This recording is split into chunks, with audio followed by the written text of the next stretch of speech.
High students, আশা করছি সকলেই অনেক অনেক ভালো আছো। আমি প্রিয়তোষ আর তোমাদের ওয়েলকাম প্রিপেয়ার উইথ প্রিয় চ্যানেলে। আজকের ক্লাসটা হবে আরেকটা জিওগ্রাফির ক্লাস। কিসের উপরে? শিলা বা রক্সের উপরে। ঠিক আছে, তো আমরা প্রথমেই দেখে নেব যে শিলা কীভাবে তৈরি হয়।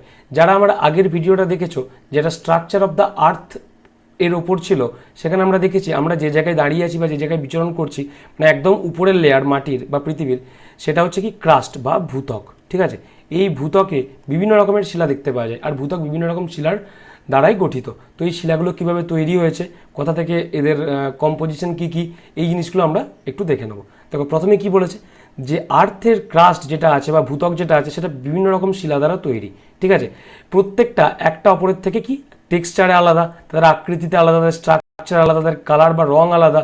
ঠিক আছে, তাদের পারমিয়েবিলিটি বা ভেদ্যতা আলাদা। ঠিক আছে, তাদের হচ্ছে ডিগ্রি অফ রেজিস্ট্যান্স, মানে কোনটা নরম হবে, কোনটা কতটা বেশি শক্ত হবে, সেগুলো সবগুলোই কি একে অপরের থেকে আলাদা। আর ডিনিউডেশন প্রসেস মানে কি বলেছে এখানে, যে ডিগ্রি অফ রেজিস্ট্যান্স টু ডিনিউডেশন। ডিনিউডেশন কি মানে আমাদের যে সমস্ত জিওমরফিক এজেন্ট থাকে, জিওমরফিক এজেন্ট মানে কি, জিওমরফিক এজেন্ট বলতে ধরো যেমন হচ্ছে জল, বাতাস, বৃষ্টি, রোদ, ঠিক আছে, ঢেউ, এই সমস্ত জিনিসগুলো হচ্ছে কি আমাদের ডিনিউডেশন এজেন্ট। এরা কি করে, এরা হচ্ছে বারবার ধরে আমাদের শিলা বা আমাদের ভূপৃষ্ঠের উপরে বা আমাদের যে ক্রাস্ট আছে তার উপরে আঘাত করে শিলাগুলোকে বা ক্রাস্টকে কি করে, ক্ষয় করে।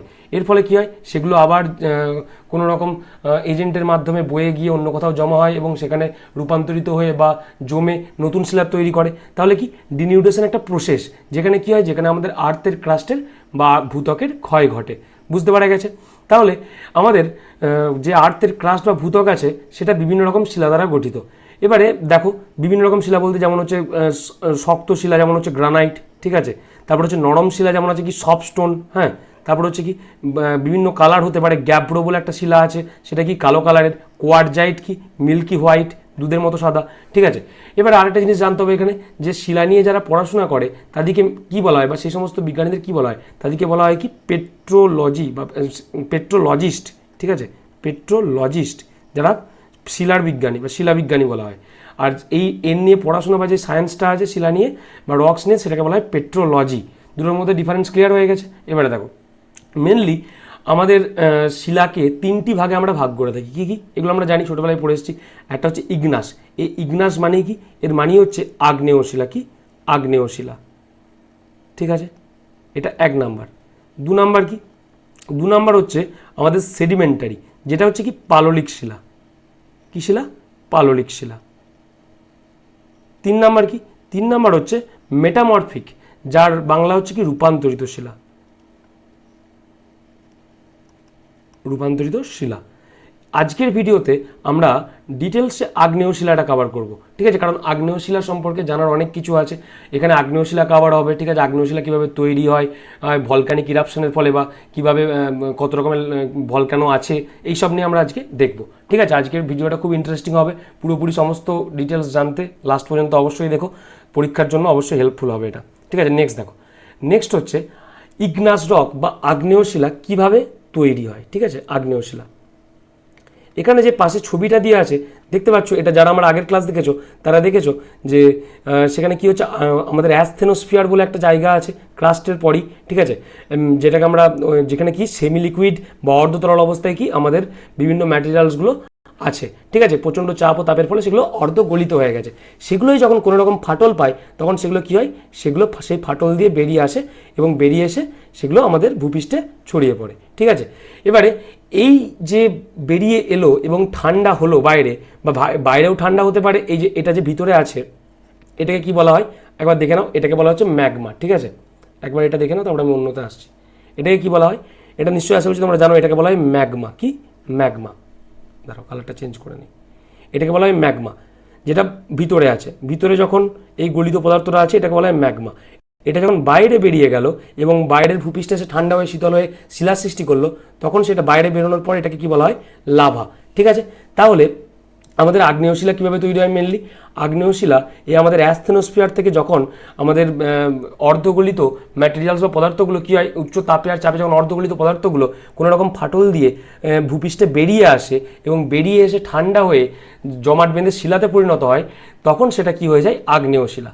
দেখো ইগনাস, আগ্নেয়শিলার ইংরাজি হচ্ছে ইগনাস, এটা এসছে ইগনিস, একটা ল্যাটিন কথা থেকে, যার অর্থ কি, যার অর্থ হচ্ছে ফায়ার। ঠিক আছে, এগুলো মেনলি তৈরি হয় কীভাবে, কুলিং, ঠান্ডা হয়, আর সলিডিফিকেশন মানে ঠান্ডা হয়ে সেটা হচ্ছে শক্ত হয়ে যায়। কোনটা, এই যে আমাদের ভিতরে যে ম্যাগমা বা গলিত ম্যাগমাটা আছে, যে বিভিন্ন শিলা গলিত অবস্থায় আছে আমাদের অ্যাস্থেনোস্ফিয়ারে, সেটা যখন বাইরে বেরিয়ে এসে কী হয়ে যায়, বাইরে বেরিয়ে এসে শক্ত এবং ঠান্ডা হয়, তখন সেটা আমাদের পৃথিবীর ভূত্বকের মধ্যে আগ্নেয়শিলা হিসাবে তৈরি হয়। বুঝতে পারা গেছে? এটা মেনলি ক্রিস্টালাইন হয়, মানে কি কেলাস গঠন করে। ঠিক আছে, এটা কখনোই স্তরত্ব বা স্তরে স্তরে সজ্জিত নয়। যেমন আমরা পাললিক শিলা যখন পড়বো তখন আমরা দেখবো যে পাললিক শিলা কীভাবে তৈরি হয়।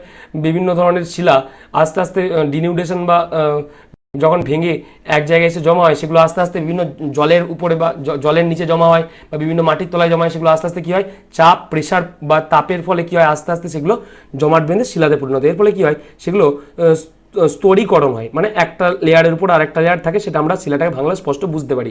কিন্তু আগ্নেয় শিলা যেহেতু গলিত ম্যাগমা, ঠিক আছে, বাইরে এসে ঠান্ডা হয়ে শক্ত হয়ে তৈরি হয়, তাই এখানে কোনো রকমভাবে এই স্তরটা তৈরি হয় না। এখানে কী হয়, এটা কেলাস তৈরি করে। ঠিক আছে, এরপর আগ্নেয় শিলা আবার কিছু রকমের হয়, আগ্নেয়শিলার মধ্যে কিছু ভাগ আছে। একটাকে বলে অ্যাসিড আগ্নেয়শিলা, আর একটাকে বলা হয় কি বেসিক আগ্নেয়শিলা। এখানে দেখে নাও, অ্যাসিড একটাকে বলা হয়, আর একটাকে বলা হয় বেসিক। ঠিক আছে, আমি লেখাটাই পড়ে যাচ্ছি, আগে এখানে অল্প করে বুঝে নাও।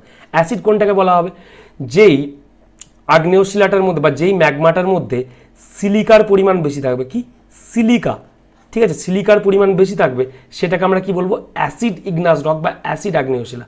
আর যেই ম্যাগমাটার মধ্যে আমাদের বেসিক অক্সাইড, কিসের বেসিক অক্সাইড, যেমন ধরো তোমার অ্যালুমিনিয়াম, ঠিক আছে, তারপর হচ্ছে ম্যাগনেসিয়াম, হ্যাঁ, এদের অক্সাইড থাকবে, সেটাকে আমরা কি বলবো, বেসিক আগ্নেয়শিলা। দেখো এখানে লেখা আছে, যখন হাই প্রপোর্শন মানে অতিরিক্ত মাত্রায় সিলিকা থাকে কোনো আগ্নেয়শিলার মধ্যে, তখন সেটাকে আমরা কি বলবো, অ্যাসিড, অ্যাসিড আগ্নেয়শিলা। এটা কীরকম হয়, এটা খুব কম ঘনত্বের হয় এবং কালার খুব ডার্কার হয় না, লাইটার হালকা কালার হয়। আর এদের উদাহরণ কি, এদের উদাহরণ হচ্ছে তোমার গ্রানাইট, ডায়োরাইট, ঠিক আছে, গ্রানাইট দেখো, অ্যান্ড্রেসাইট, যেগুলো হচ্ছে হালকা, এগুলো হচ্ছে কি, এগুলো হচ্ছে আমাদের অ্যাসিড শিলা। আর বেসিক শিলা কীরকম হয়, বেসিক শিলা হয় এদের মধ্যে বেসিক অক্সাইড থাকে, কাদের, আয়রন, অ্যালুমিনিয়াম, ম্যাগনেসিয়াম, এদের কি থাকে, এদের অক্সাইড থাকে। এই কারণে এই শিলাগুলো বেসিক হয়। আর কি হয়, এদের বৈশিষ্ট্য কি, এরা খুব ঘন হয়, ডেন্সার হয়, কাদের থেকে, অ্যাসিডদের থেকে। আর কালারে কি হয়, কালারে ডার্কার হয়, খুব কালো হয়, যেমন হচ্ছে এরকম ব্যাসাল্ট, তারপর হচ্ছে গ্যাব্রো, এইসব শিলাগুলো কি, এইসব শিলাগুলো হচ্ছে আমাদের বেসিক অক্সাইড বা বেসিক রক্স বলতে পারি। বেসিক অক্সাইড আছে তাই বেসিক রক্স। এছাড়াও এটা তো আমাদের কী কী মিনারেল কম্পোজিশন আছে বা কোন কোন মিনারেল খনিজ সম্পদ আছে তার উপরে ভিত্তি করে আমরা আমাদের আগ্নেয়শিলাকে দুভাগে ভাগ করেছি। একটা হচ্ছে অ্যাসিড আর এটা হচ্ছে বেসিক। যেখানে সিলিকা থাকে সেটাকে আমরা বলবো অ্যাসিড, আর যেখানে অ্যালুমিনিয়াম, আয়রন, ম্যাগনেসিয়ামের অক্সাইড থাকবে তাদেরকে আমরা বলবো বেসিক। এটা তো মিনারেল কম্পোজিশনের উপরে ভিত্তি করে। কিন্তু আরেকটাভাবেও আগ্নেয়শিলাকে ভাগ করা যায়, সেটা হচ্ছে কোথায় আগ্নেয়শিলাটা তৈরি হয়েছে, মাটির ভিতরে না মাটির ওপরে। এই দেখো একটা জিনিস ছবিতে আসা যাক, যখন এই আগ্নেয়গিরি থেকে অগ্নুৎপাত হয় বা এই ম্যাগমা যখন বাইরে বেরিয়ে আসার চেষ্টা করে ফাটল দিয়ে, তখন ধরো এইদিকেও একটা ফাটল ছিল, এতটা পর্যন্ত ফাটলটা গেছে, ধরো কালারটা আমি একটু চেঞ্জ করে নিই, এইদিকেও একটা ফাটল ছিল, এইদিকেও আগ্নেয়শিলাটা গেছে, কিন্তু এখান থেকে আর বেরোতে পারেনি। আবার এদিকেও গেছে, ধরো এদিকেও ফাটল ছিল, এদিকেও আগ্নেয়শিলাটা গেছে, কিন্তু আর কোনো দিকে বেরোতে পারেনি। এরা তখন কি করবে, এরা তখন মাটির ভিতরেই আস্তে আস্তে ধীরে ধীরে ঠান্ডা হবে, দিয়ে ঠান্ডা হয়ে কি তৈরি করবে, শিলা তৈরি করবে। এই যে শিলাগুলো আছে যেগুলো ইন্ট্রুসিভ ফর্ম বা মাটির ভিতরেই তৈরি হয়, সেগুলোকে আমরা কি বলবো, সেগুলোকে আমরা বলবো প্লুটোনিক। ঠিক আছে, আর যেই শিলাগুলো আমাদের অগ্নুৎপাতের ফলে বাইরে বেরিয়ে আসবে, বাইরে বেরিয়ে এসে খুব তাড়াতাড়ি ঠান্ডা হবে, এটা হচ্ছে এই ভিতরে যেগুলো আছে খুব ধীরে ঠান্ডা হয়, খুব ধীরে, খুব আস্তে আস্তে, স্লো প্রসেসে ঠান্ডা হয়। দাঁড়া এক মিনিট, হ্যাঁ, স্লো প্রসেসে ঠান্ডা হয়। আর যেগুলো বাইরে আছে সেগুলো খুব র্যাপিড প্রসেস, মানে খুব তাড়াতাড়ি ঠান্ডা হয়। ঠিক আছে, এইগুলোকে আমরা কি বলবো, এগুলোকে আমরা বলবো ভলকানিক রক্স বা ভলকানিক শিলা। ঠিক আছে, তাহলে আমরা এখানে কি বলতে পারি, প্লুটোনিক রক্স হচ্ছে ইন্ট্রুসিভ মানে মাটির ভিতরে তৈরি হয়, আর ভলকানিক হচ্ছে কি এক্সট্রুসিভ। বুঝতে পারা গেছে? আর কি, এই প্লুটোনিক রক্স যেহেতু খুব ধীরে ধীরে ঠান্ডা হয় মাটির ভিতরে, তার জন্য এগুলো খুব বড় বড় ক্রিস্টাল তৈরি করে। ঠিক আছে, ইজিলি রিকগনাইজড ক্রিস্টাল তৈরি করে, ইজিলি রিকগনাইজড ক্রিস্টাল বা কেলাস তৈরি করে। ঠিক আছে, আর আমাদের যে ভলকানিক রক যেটা বাইরে বেরোয়, যেটা হচ্ছে খুব তাড়াতাড়ি ঠান্ডা হয়, সেটা হচ্ছে ক্রিস্টালগুলো স্মল হয়। কী হয়, কেলাস, ছোটো কেলাস তৈরি করে, স্মল ক্রিস্টাল তৈরি করে। ঠিক আছে, তাহলে এখান থেকে আমরা কী পেলাম, দু রকমের অরিজিন, কথাই উৎপত্তি হচ্ছে অরিজিন অনুযায়ী দু রকমের আগ্নেয়শিলা, একটা হচ্ছে প্লুটোনিক, একটা হচ্ছে ভলকানিক। প্লুটোনিক কোনগুলো, প্লুটোনিক হচ্ছে তোমার উদাহরণ হচ্ছে তোমার প্লুটোনিকের উদাহরণ হচ্ছে তোমার গ্রানাইট, ডায়োরাইট, গ্যাব্রো, এগুলো হচ্ছে কি প্লুটোনিকের উদাহরণ। ঠিক আছে, আর অন্যদিকে ভলকানিক যেগুলো বাইরে আছে সেগুলো কি ব্যাসাল্ট, অ্যান্ড্রেসাইট, রায়োলাইট, এগুলো হচ্ছে কি তোমার, এগুলো হচ্ছে তোমার ভলকানিক, যেগুলো বাইরে এসে তৈরি হয় শিলাগুলো। তাহলে আশা করছি বুঝতে পারা গেছে। নেক্সট দেখো, এই ভলকানিক যে শিলাটা আছে, এই শিলাটার উদাহরণ কিন্তু আমাদের ডেকান প্লেট। ঠিক আছে, আমাদের যে ডেকান প্লেট আছে, সেই ডেকান প্লেট কিন্তু আমাদের লাভা, আগ্নেয়গিরির অগ্নুৎপাতের ফলে যে লাভা বেরিয়েছিল, সেই লাভা আস্তে আস্তে আমাদের মাটির মধ্যে বেরিয়ে যাওয়ার পর সেটা খুব তাড়াতাড়ি ঠান্ডা হয়ে যাওয়ার পর সেটা হচ্ছে এই ডেকান প্লেট ক্রিয়েট করেছিল। ঠিক আছে, বুঝতে পারা গেছে। এবারে দেখো, এর নেক্সট পার্ট খুব শীঘ্রই আসছে। আমি এই ভিডিওটা ছোটোই রাখলাম, পরবর্তী ভিডিওতে আমরা যে সমস্ত এক্সক্লুসিভ ল্যান্ডফর্মগুলো আছে, মানে বিভিন্ন রকম ভলক্যানো, যেমন হচ্ছে shield volcano, composite volcano, caldera, cinder cone, এইসব নিয়ে ডিসকাস করব। ঠিক আছে, এরপরেই এই ভিডিওটা আসবে, আমি এই পরের লিঙ্কও দিয়ে দেবো ডেসক্রিপশানে, তো তোমরা দেখে নিও। আর যদি ভিডিওগুলো ভালো লেগে থাকে তাহলে অবশ্যই সাবস্ক্রাইব করে নিও, আর সাথে কমেন্ট, লাইক যা যা করার তোমরা জানো। চলো, দেখা হচ্ছে নেক্সট ভিডিওতে। Tata, till then, by.